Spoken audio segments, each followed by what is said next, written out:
Hmm? Haleluya, salam saudara-saudaraku kekasih dimanapun Anda berada, live lagi dengan channel Membangun Indonesia yang Toleransi dan Damai.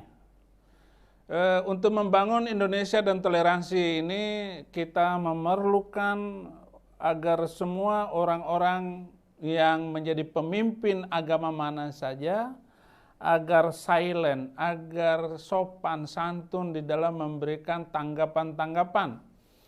Dan ini bukan menyinggung ya, karena umat Islam seluruh Indonesia bahkan seluruh dunia, mereka-mereka yang berbahasa Indonesia ini tersinggung dengan YouTube-nya Ustadz Abdus Somad, yaitu dia yang mengatakan dengan jelas menghina kekristenan bahwa di salib itu ada jin kafir.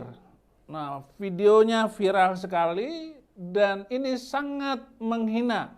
Lambang kekristenan itu adalah salib, lambang kehormatan dan kemuliaan hidup itu adalah di salib. Yesus yang mati di atas kayu salib itu adalah Yesus yang menebus dosa seluruh umat Kristen, tetapi justru dihina dan dikatakan oleh Abdus Somad sebagai jin kafir yang disalib itu.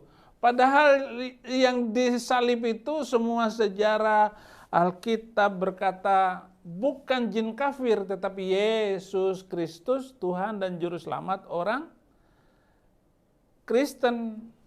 Nah, inilah yang akhirnya membuat Muhammad KC membuat YouTube sehingga viral juga dan MKC ditangkap. Inilah awal mula, ditambah dengan ustadz-ustadz yang sudah saya sebutkan di dalam video-video saya yang lain. Mestinya yang ditangkap ini adalah orang-orang yang menistakan agama Nasrani, minoritas dahulu. Muncul lagi, ini ada video orang yang nantang Saifuddin Ibrahim katanya. Gitu. Dengar. Assalamualaikum warahmatullahi wabarakatuh.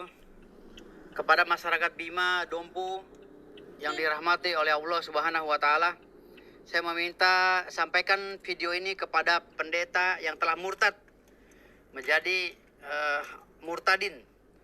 Ya. Tidak masalah sih sebenarnya, manusia memilih agama manapun terserah. Namun ada julukan murtad ya ketika orang keluar dari Islam. Nah, pendeta murtad ini si Saifuddin Ibrahim atau apa yang dari desa apa itu di Bima itu, kecamatan Prado apa itu, tolong tantangan saya ini sampaikan kepada pendeta Saifuddin karena ada menghina Islam. Saya melihat dari video-videonya, beberapa videonya sangat menjijikan karena menghina dan dia tidak tahu agama itu apa, Islam itu apa. Sesungguhnya Saifuddin ini orang yang tidak mengerti agama, tapi dia berkoar-koar seakan-akan mengerti. Saya sebagai cicit Sultan Ismail Muhammad Shah, ya, cicit kandung dari Sultan Abdul Hamid, Sultan dari Bima, menantang saudara untuk berdebat dengan saya secara publik, ya, di media massa atau media apapun. Saya debat dengan Anda tentang Islam. Saudara Saifuddin, ya, agar Anda stop menghina Islam. Maka ini tantangan saya. Kalau Anda berani, kalau Anda cerdas, hadapi saya nih, cucunya Sultan Bima, kandung ya, cucu kandung Sultan Bima. Jangan sampai Anda debar kuat-kuat aja ya, memalukan masyarakat Bima. Saya tunggu Anda debat tentang Islam, tentang agama apapun, tentang kehidupan, saya tunggu Anda. Ya, hei pendeta Saifuddin, saya tunggu Anda ya dimanapun. Oke? Makasih. Ya, luar biasa ada yang nantang saya untuk berdebat. Bukan itu masalahnya. Saya nggak tahu video tadi siapa sebenarnya dan saya nggak kenal dia. Tiba-tiba dia menantang saya bahwa katanya saya menghina. Saya begini dulu ya, sebelum saya jawab tantangan Anda. Al-Quran itu sangat menghina Kristen dan Yahudi. Kalau kamu ngerti bahasa Arab, kalau kamu ngerti ajaran Al-Quran, kalau kamu mengerti hadis-hadis Nabi, tentu kamu tidak berani menantang saya. Saya sudah pegang ayat-ayat Al-Quran. Saya dulu guru sejarah Islam, saya guru hadis, bahwa banyak sekali ayat-ayat Al-Quran yang menghina orang Yahudi dan orang Kristen. Banyak ayat, bunuhlah mereka di mana saja kamu jumpai mereka, dan tangkaplah mereka. Banyak ayat-ayatnya. Surat At-Taubah ayat 29, qatilul ladzina la yu'minuna ma harramallahu wa la yadinuna bidinil haqq minal ladzina utul kitab. Perangilah orang-orang yang tidak beriman kepada Allah dan hari kemudian. Mereka tidak mengharamkan apa yang diharamkan oleh Allah dan Rasul, dan mereka tidak beragama dengan agama yang diturunkan oleh Allah, yaitu agama Islam. Minalladzina utul kitab, yaitu orang-orang yang diberi Alkitab. Orang-orang yang diberi Alkitab itu adalah Yahudi dan Kristen. Belum lagi ayat-ayat yang lain dan seterusnya ayat. Banyak sekali saudara-saudara. Kalau kamu mau menantang saya berdebat, berhenti dulu berdebat. Saya minta ayat-ayat yang menghina Yahudi, yang menghina agama lain, yang menghina non-Islam, hapus dulu dari Al-Quran. Baru kita bisa hidup toleransi dan damai. Baru kita akan melakukan debat. Kamu sudah kalah duluan dengan saya kalau mengajak berdebat dengan saya. Kenapa? Karena saya dulu guru hadis. Badala dinahu faqtulu. Barang siapa yang mengganti agamanya, bunuh.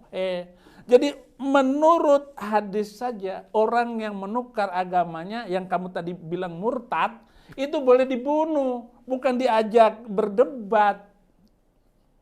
Kalau ikutin hadis itu, beragama di Indonesia ini, selain Islam boleh dibunuh semuanya. Itu saudara.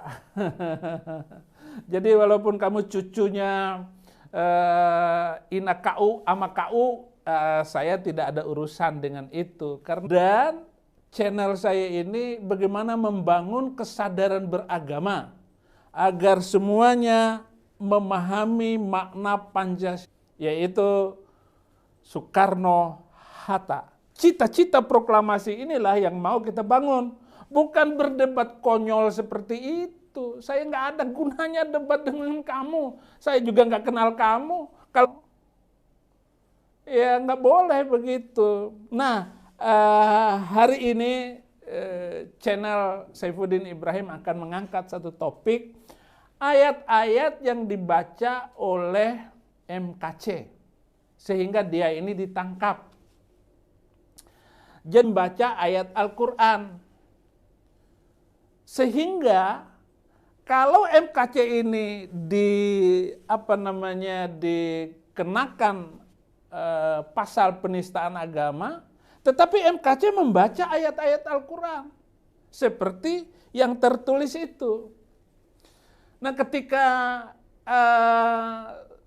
jenderal si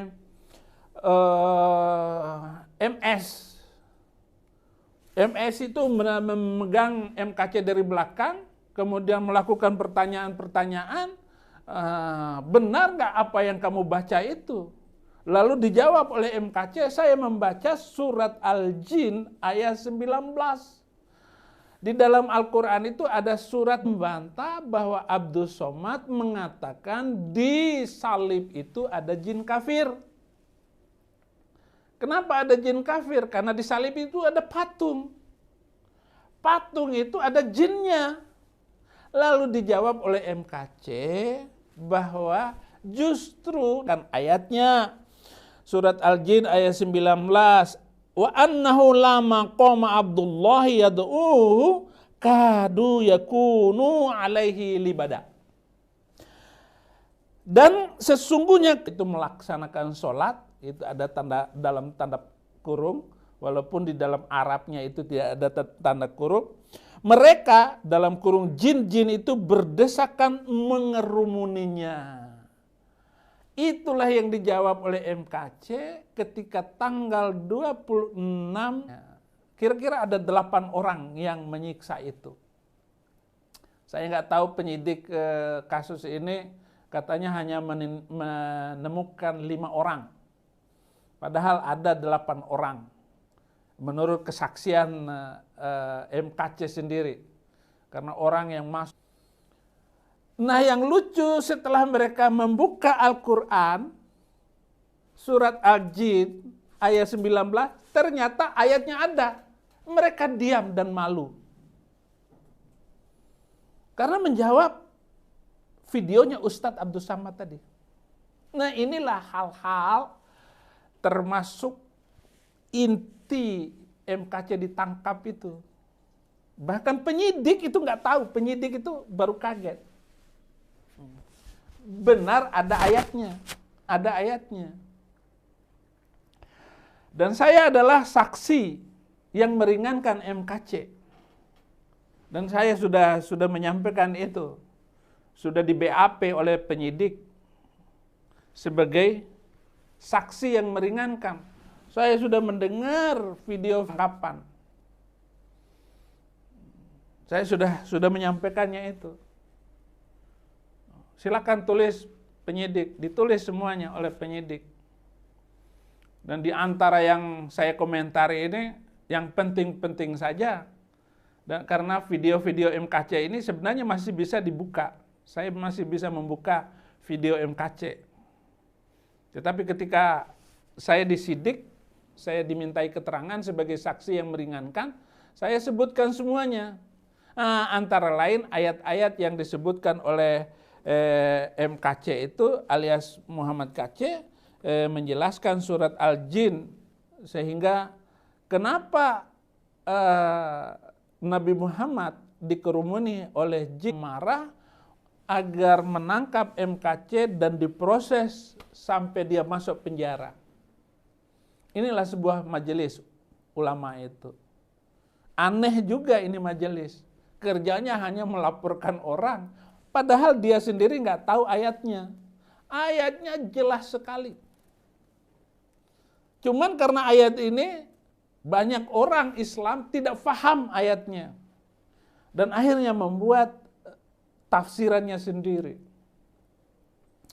Kemudian masalah yang kedua, bahwa MKC juga menyebut dalam beberapa khutbahnya, beberapa videonya itu, ya ayyuhalladzina amanu tubu ilallahi taubatan nasuha asa rabbukum an jannatin tajri min tahtihal anhar ila akhir ayah. Hai orang-orang yang beriman, bertaubatlah kepada Allah dengan taubat yang semurni-murninya.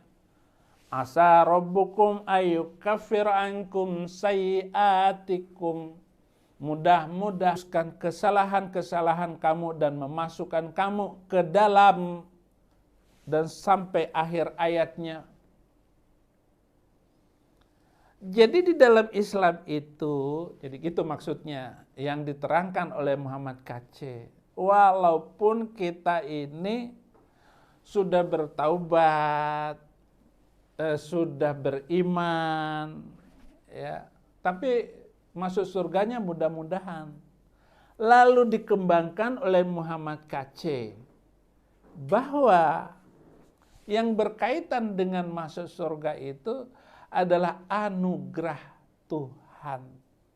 Jadi bukan karena banyak amal, banyak sholat, banyak sodako.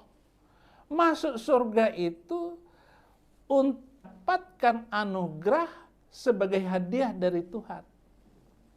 Kalau kita masuk surga karena banyak amal, lalu hanya orang kaya dong yang akan masuk surga, ataupun orang-orang yang dalam imannya yang masuk surga, maka di dalam kekristen itu masuk surga itu karena kemurahan Tuhan, karena anugerah Tuhan.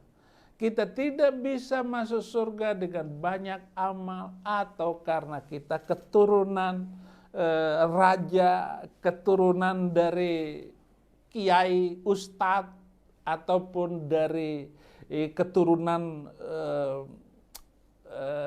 keraton Jogja. Bukan itu, bukan karena keturunan itu atau darah biru atau karena kita kaya, namun oleh karena kemurahan Tuhan kita masuk surga.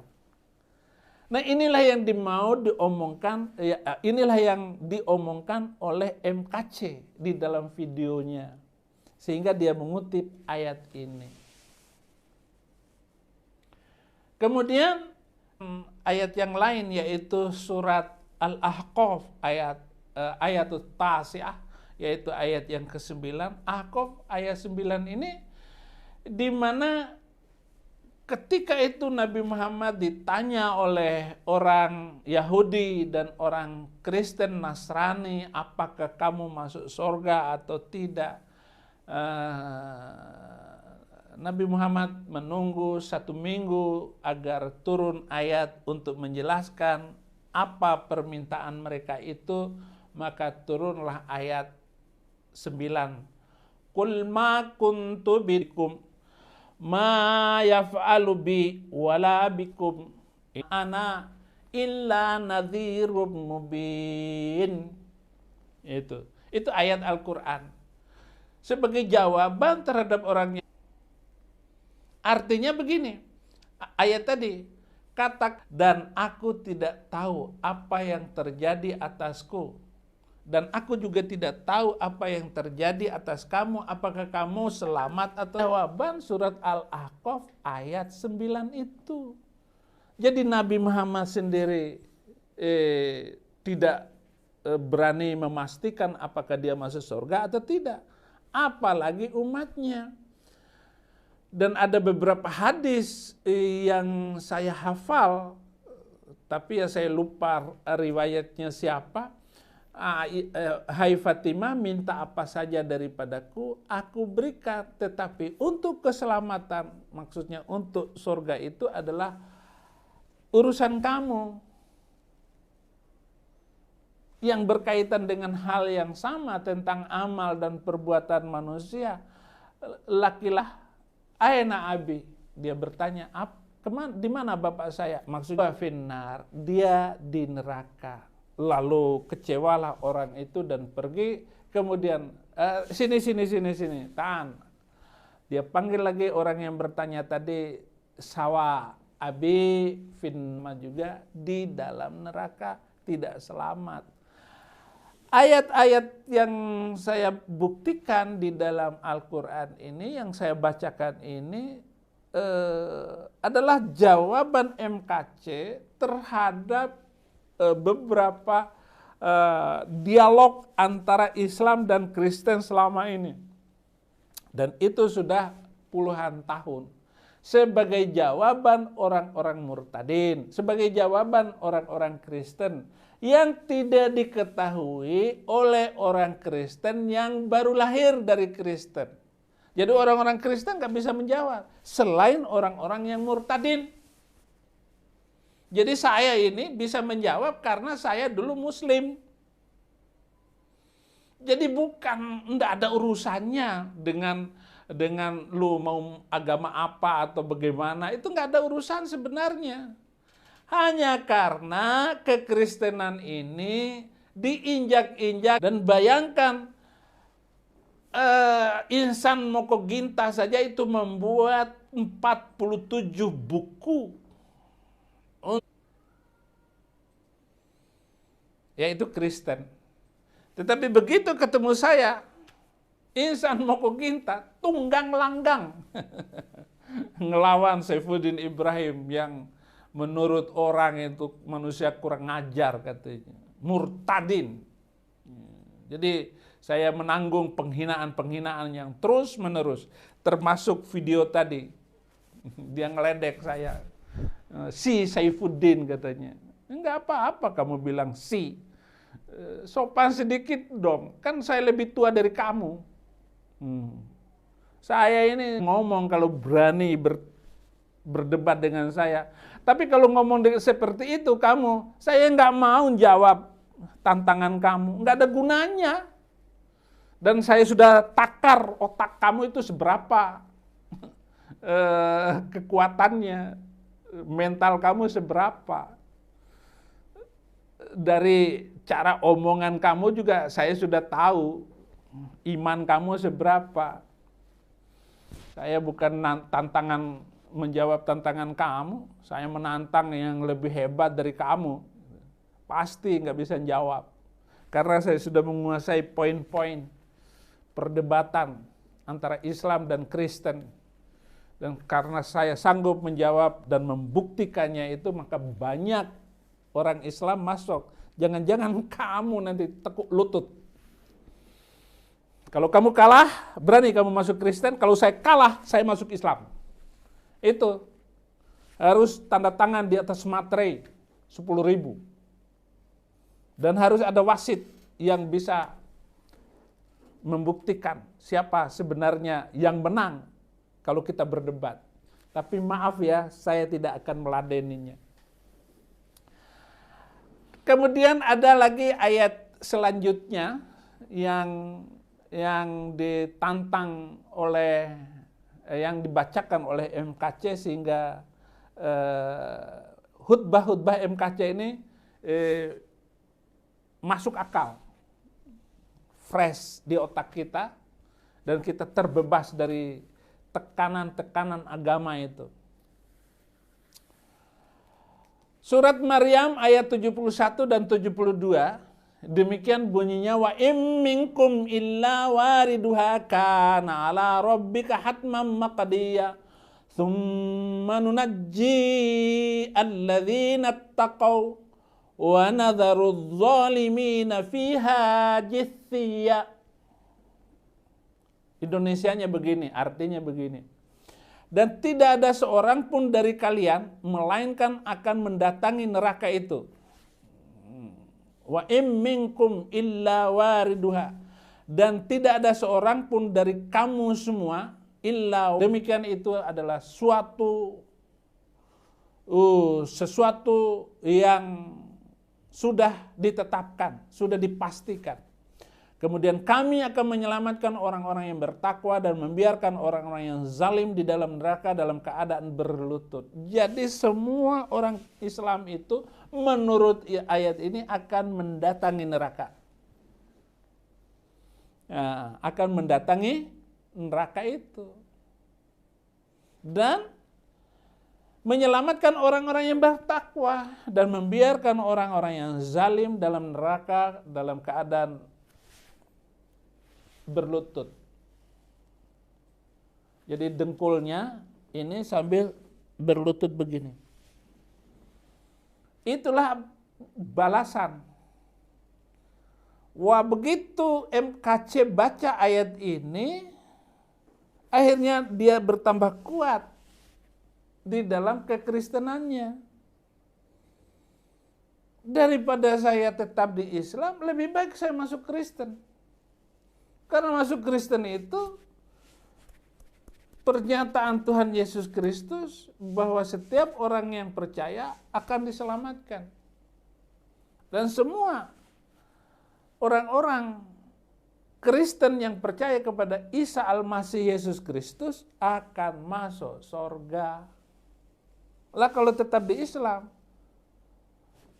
tidak ada seorang pun daripada kalian melainkan akan mendatangi neraka itu. Mendatangi neraka. Pasti lewat. Entah mendatangi maksudnya masuk juga. Kalau di ayat ini berarti masuk. Gitu. Karena akan menyelamatkan orang-orang yang bertakwa. Jadi orang yang bertakwa sekalipun akan mendatangi neraka itu, tetapi akan diselamatkan. Artinya akan digoreng dulu. Siapa sih yang mampu selalu berbuat baik di dunia ini? Dan siapakah di antara orang-orang yang tidak pernah meninggalkan sholat? Padahal meninggalkan sekali saja sholat itu, hukumannya lama sekali. Ada athar yaitu hadis, bukan hadis tapi athar, yang mengatakan bahwa sekali nggak sholat zuhur masuk neraka 29 tahun. Padahal sholat zuhur kan sholat sekali saja paling 5 menit, tetapi kok dihukum lama sekali. Inilah yang dimaksudkan oleh MKC itu, betapa beratnya ajaran itu kalau dilakukan, kalau diikuti dengan benar. Tetapi siapakah sebenarnya yang mampu mengikuti dengan sungguh-sungguh ajaran itu? Nah, sekarang kelompok murtadin di seluruh dunia ini makin banyak, makin bertambah. Sudah ketemu mereka mengadakan perkumpulan di Australia, di Amerika, San Francisco, New York. Mantan-mantan muslim ini banyak semua melakukan kegiatan-kegiatan gereja mereka. Bahkan berdiskusi dengan saya bagaimana menginjil saudara muslim. Ngomong begini saja. Saya kasih tahu caranya, saya kasih tahu cara berbicara dengan mereka. Sopanlah dengan mereka, saya bilang gitu. Karena berdebat itu tidak membuat orang itu bertobat. Berdebat itu kadang-kadang meninggalkan sakit hati yang panjang. Lebih baik jangan bertobat, tetapi terangkan hal-hal yang penting supaya mereka paham untuk mengikuti kekristenan dengan baik. Dan apa ayat-ayat yang membuat mereka akhirnya mereka tunduk dan patuh dengan kekristenan ini. Tentang Trinitas. Apakah benar Yesus mengajarkan Trinitas? Tapi yang jelas Yesus itu adalah Tuhan dan Juru Selamat. Dari manapun Anda mencarinya, dari manapun Anda membacanya, entah di Al-Quran, entah di Alkitab. Saya bisa menunjukkan. Di Al-Quran itu ada Trinitasnya. Dan saya bisa menunjukkan bahwa Yesus itu Tuhan dan Juru Selamat. Asal Anda berdebat, jangan emosi dengan saya. Bahkan penyidik menasihati MKC. Kalau sudah pindah agama, jangan nyinggung-nyinggung agama lama. Benar. Saya mau bilang, saya sudah bilang kepada penyidik itu. Al-Quran sendiri kok yang nyinggung Alkitab, menghina bahwa Alkitab itu sudah dipalsukan. Pendeta-pendeta makan harta orang dengan cara yang tidak baik. Itu dikatakan secara umum di dalam Al-Quran mereka, dengan ucapan mereka. Tapi saya nggak tahu di mana ayat yang diubah oleh pendeta itu. Ayat berapa saja, tunjukkan dong ayat mana. Sehingga ayat yang dirubah oleh pendeta itu. Pendeta siapa yang makan? Loh, banyak kok orang Islam yang korupsi. Banyak kok yayasan-yayasan yang dimakan uang jemaatnya tanpa jelas. Kenapa hanya pendeta yang disebut? Kalau itu kita ikutin kata Al-Quran secara umum. Mestinya sebut dong namanya siapa pendeta itu. Ayat berapa yang dipalsukan. Dan seterusnya, dan seterusnya. Tapi yang jelas, kita ini adalah negara Pancasila, negara Indonesia. Kita nggak usah ribut masalah agama, nggak usah berdebat lagi. Berhentilah ngomong Abdul Somad. Atau Bareskrim harus menangkap Abdul Somad. Baru saya ngomong, baru saya diam. Baru saya tidak membuat YouTube lagi. Saya akan khutbah tentang Kristen murni. Karena khutbah-khutbah saya juga penting bagi mereka. Dan hapus ayat-ayat Al-Quran yang selama ini mendiskreditkan kekristenan dan Yahudi.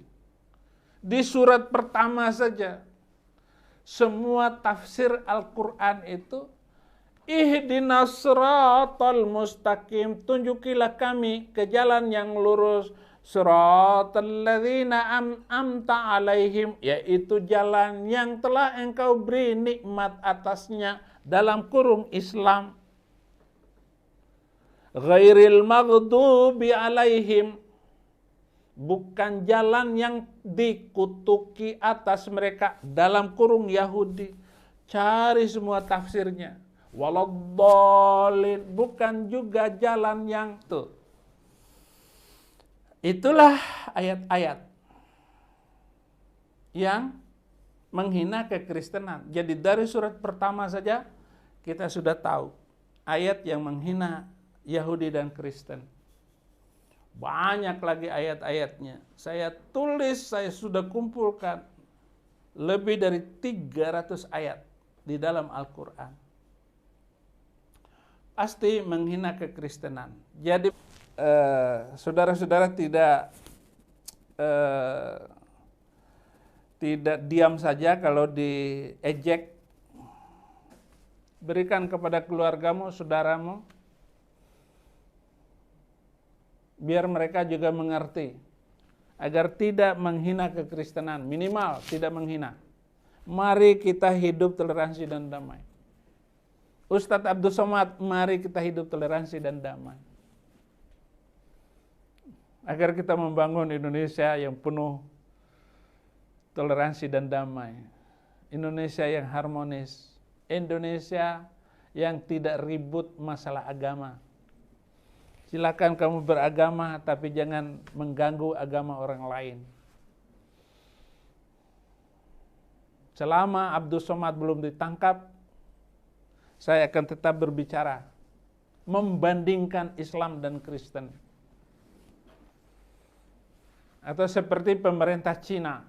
Pemerintah China itu sudah menghapus ayat-ayat dalam Al-Quran Mandarin, sehingga lebih daripada 50 juta Muslim Uighur itu tidak ada satupun loh yang ribut masalah agama, yang menjadi teroris. Itu nggak ada itu.